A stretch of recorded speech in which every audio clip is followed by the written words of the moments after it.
Welcome to Growth Marketing Camp, where we sit down with our favorite marketers to demystify growth and give you the insights to help turn your next campaign into a major success. Let's get into it.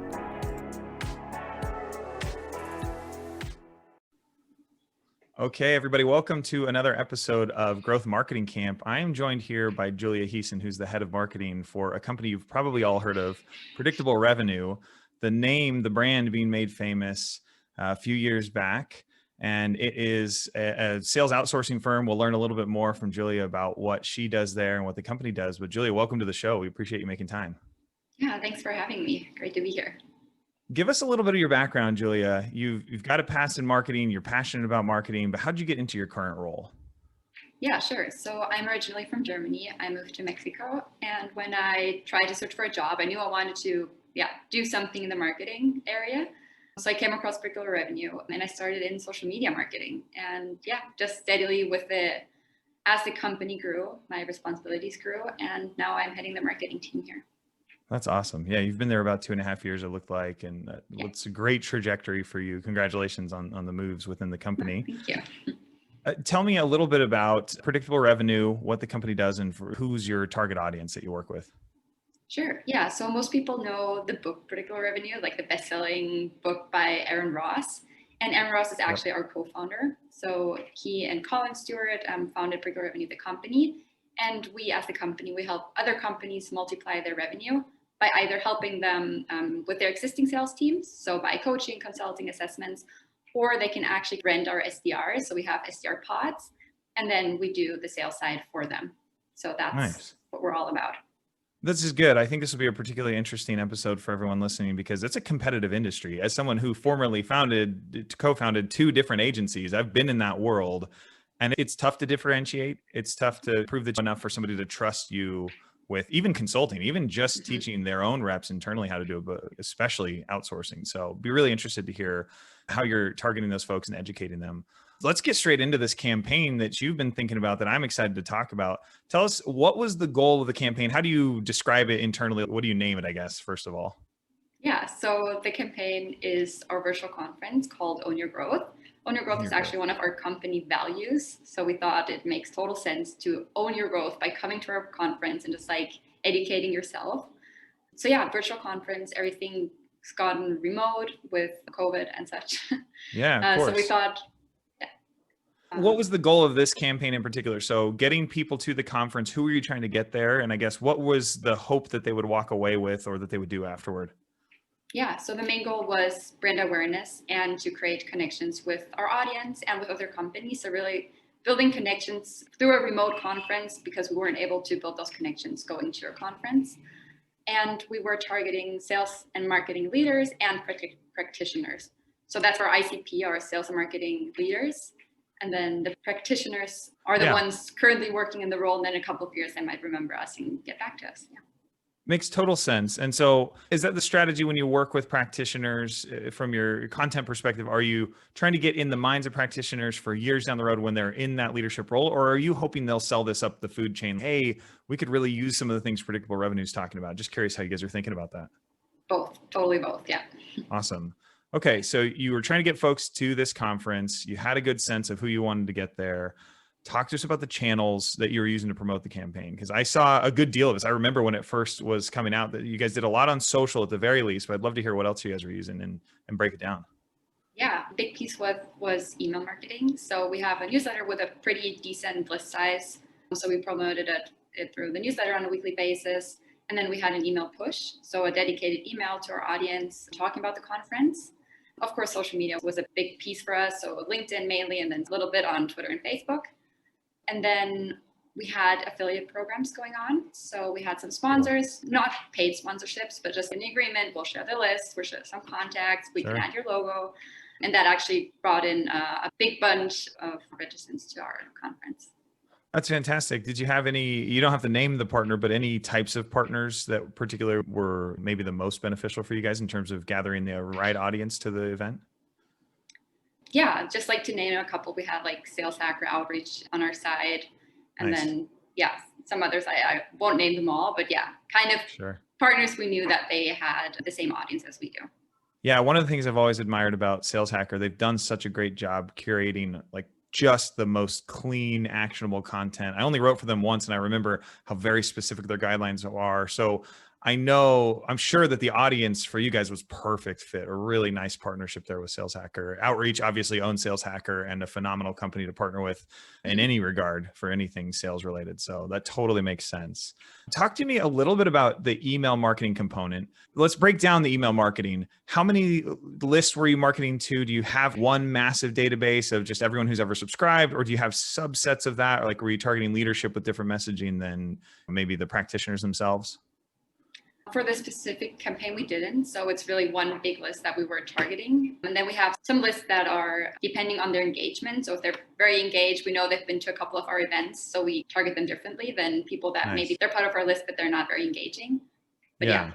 Very nice. And I'm just curious, what platform do you use for managing your email marketing? Autopilot at this point. Cool. Very nice. All right.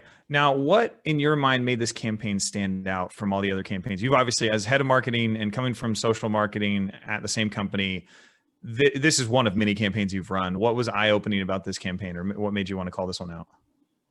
It was the biggest campaign we've done. It was a 2-day event. It was huge for us. It was like this big thing. Okay, our own virtual conference. We had 25 speakers, roughly 4,000 registrants, I believe over 10 sponsors. So it was just like very big for us, and everybody like within the company, we had a couple of people participating as speakers. We had people helping promote it. So it was just like the whole company was very excited about this, which made it great.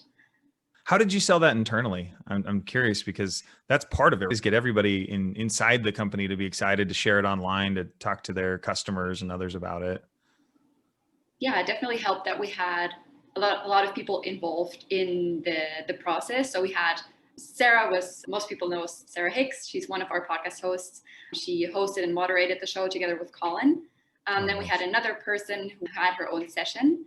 And then a lot of people were we reached out to them, hey, could you help with live chat? Or we had our sales reps be part of, I don't know, with the Slack community, taking care of questions. So we had a lot of people involved internally. And also we had an incentive for people that weren't involved to help promote it. So I don't know, I think we had a giveaway, something that they could win. So basically help share the word, and then maybe you can win something. Okay, there were a lot of gems in that. So I love the giveaway idea. I want you to talk about the Slack community though, because I've been a part of some of your events in the past, and I've enjoyed as both a participant watching some of the events, but also as someone who's speaking, being able to go and chat with the audience afterward. Talk to me a little bit about how the Slack community played into this event in particular. Yeah, we launched the Slack community with the Own Your Growth Virtual Summit. We still have it, but that was like the big moment for us. Yeah, we created a couple of different channels: sales, marketing, job hunt, just like different kind of topics, and also ask the speaker. So what we did, we asked our speakers to hang out like 15, 20 minutes after their session on Slack and answer any questions that we didn't get to on the show. So of course we wanted to answer all the questions being live, but it's impossible if there are too many questions. So that was great. That incentivized our audience to actually participate in Slack and reach out, and they got all their questions answered, and also to meet each other. Yeah, great to get your questions answered, but also to network with other people. Yeah, no, that's cool. I noticed on one of your LinkedIn posts about the event that one of your recommendations for anybody running a digital event is to try and recreate that feeling of, hey, I can go meet people like you would at a physical event. Is that really the core component, was using that Slack community for everybody? Yeah, we were trying to replicate the most important piece for most people going to a conference is actually to meet people, to get in touch. It's tough online, honestly. Yeah. So it was our try to do with Slack. And I think it worked to some point. Of course, it's not the same, but yeah. That's great. If you could do it all over again, let's say tomorrow Colin comes to you and says, hey, let's do another one of these. And I imagine you're planning more of these. This is not the only attempt, because it sounded like a great event. And from my participation, I think it was a phenomenal event. Well done. What would you change about it if you could do it all over again? Yeah, we actually did it all over again on a smaller scale, so more focused on a specific topic in September, so a second one. Mm-hmm. And the biggest thing we changed, what we noticed, is the first time everything was new, and it was like, okay, where are we going to build this conference, the landing page, the emails? There's like a lot of things that go into it, and we had no idea because nobody of us had ever done it. Yeah. And then we found this great platform. It's called Hey Summit, which is awesome. It's just like drag and drop. You build all your information in there. It sends email. Everything's automated. Perfect. But the big piece is you lose the traffic. So for the second one, we actually said, okay, we have the capacity, we have the skills. This time we have the time. So we built everything like the event site itself on our own website. And our traffic for that month increased 56%. So that's great. I'm sure that there was an huge, increase in inbound lead flow that month as well, and the following. Of course. Yeah, exactly. Yeah. So I think that's something we'll definitely continue doing for the next ones. So you're owning your growth and you're owning your traffic. I think that's a good move as the next step. That makes total sense. Exactly. Yeah. Now, obviously, the result of that first campaign of Own Your Growth now inspired you to do a second, smaller version. In what other ways has that impacted future campaigns? What have you learned from that, maybe that you're carrying forward to even smaller non-events, or what did you find that was a good learning from that event? Definitely that the value first approach for us was the right one. So it's like when you plan such a big event, what is your goal? Do you want to mainly focus on sales, on revenue? For us, it was like, okay, content first, value first. We want people to come and really walk away with actionable insights. So have great speakers, great topics. And that worked for us. That worked out just fine. So that's definitely something we'll continue doing for everything we're going to plan this year and moving forward. So the content first, and then in the end, it'll pay out. So we actually got a couple of deals, which is great along the way. So yeah, no, that's great. Did you learn anything surprising? Was there anything that you didn't see coming that this event or the campaign surrounding the event taught you? Anything surprising? How much work it is. Sure. Yeah. Yeah, you mentioned that, but I talked about it on my LinkedIn just a little. We've organized a ton of webinars, and it seems something so similar, like organizing, it's basically a couple of webinars in one day, but it's actually not. That's something you definitely need to calculate a lot of more time. Something I hadn't planned with, but we learned throughout the event is to plan the post-event strategy pre-event. It's like the whole follow-up is crucial to have it timely. Yeah, I think that would be something. Makes total sense. Going from a few webinars in your mind to an actual big full-blown event is quite a difference. I've never personally run an event. I've been a participant in an event, and I can see how much the inner workings just multiply. It's definitely not just like running a couple of webinars. It makes total sense. So I'm glad you brought that up. I'm sure there's a lot of folks who are going to be listening to this episode who will be considering virtual events. It sounds like yours was a hit, but that there is definitely a mindset shift from maybe an individual event to a larger scale event. Definitely, yeah. So shifting gears here, getting outside of the scope of that campaign, and thanks for telling that story. It was great. What's one thing in your mind, you're thinking about growth marketers, those of us who are trying to grow in any capacity as a marketer, or maybe as a company leader, what's one thing that we should stop doing that we're doing now, or start doing that maybe we're not doing yet? Yeah, so what I see a lot of marketers are not doing yet is repurposing content, or maybe they do it a little bit like a post or something on LinkedIn. Yeah. But really this taking one main piece of content, like kind of the Gary Vee content pyramid, I think that's what he calls it. Yeah. I think that's huge. And that's something we started doing last year, and it's been huge for us. Talk to me a little bit about that strategy. Help us maybe with some of the practicals or an example that you've got. Sure. So the Own Your Growth virtual conference, we had 12 hours of content, like 20 different sessions. Take only one session, 30 minutes of an interview that you already have. You can turn that into a blog post. And then from the blog post, you can, I don't know, cut out 4 to 5 learnings out of the blog post, and you can distribute it on all of your social channels. You can add it to an email.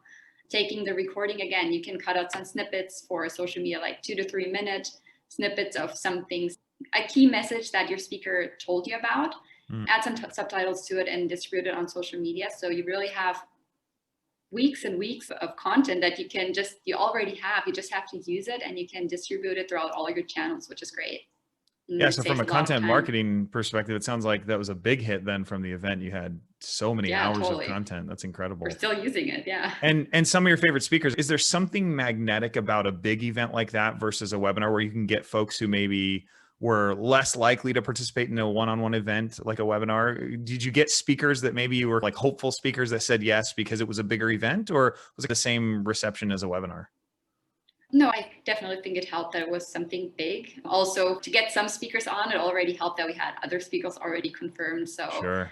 I know we had Mark Roberge, we had Beck Holland, there's like a couple of names out there, Justin Michael. So just like a couple of people, really great speakers. And as for the people, I think it also helped get a totally new audience, just like with the type of speakers that we had, because they helped promote it. We sent them for some material to help promote the event, Yeah. and the sponsors as well. So we attract a lot of new people to the conference that I guess we wouldn't have otherwise. Makes total sense. Love it.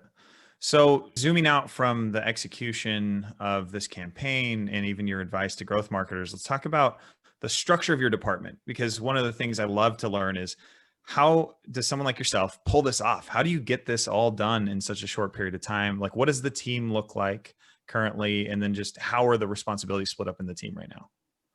Sure. So our marketing team contains of, we have 2 designers, so 1 graphic designer and then 1 video editor, which helped to make everything look pretty. I bet. We have a demand gen coordinator and a content, like inbound person, so content coordinator.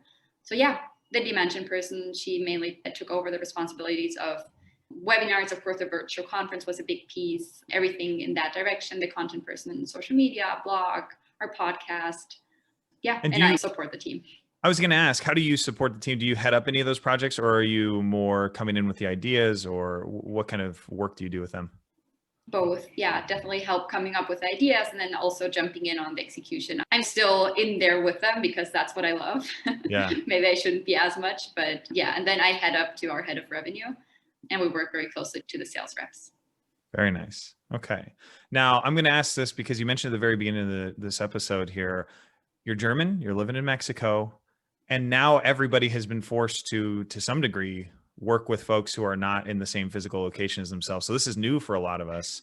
I fortunately have been working remote for a long time, but would love to hear, especially across time zones and borders, any advice, any tips for those of us with global teams, or maybe those who are forced currently due to COVID or other restrictions to work remotely, anything that you found that works particularly well, especially for marketing. I'm curious because there's like collaboration, there's creativity that has to happen that generally we believe, oh, an in-person works so well. Anything that you found that works particularly well for you? Yes, I think the key is to have a good atmosphere within the team. So really dedicate enough times to meet with the team. I don't know, team lunch, even if it's over Zoom, play some games online. I think if you have a good relationship with your team, everything is easier and the creativity sparks over. If you're more distant, I think there's a bigger barrier, even though there's already a barrier, just like talking via Zoom or Slack or whatever. So I think I'd say that's the key to actually, get a lot of things working. I love that. Yeah. It's just people having fun with people, enjoying working with people. That's going to spark some creativity. Do you use any particular tools for, like, when you're having a creative moment? Do you drop it in Slack? Do you put it on a board somewhere, like a task board or anything? How do you guys manage that?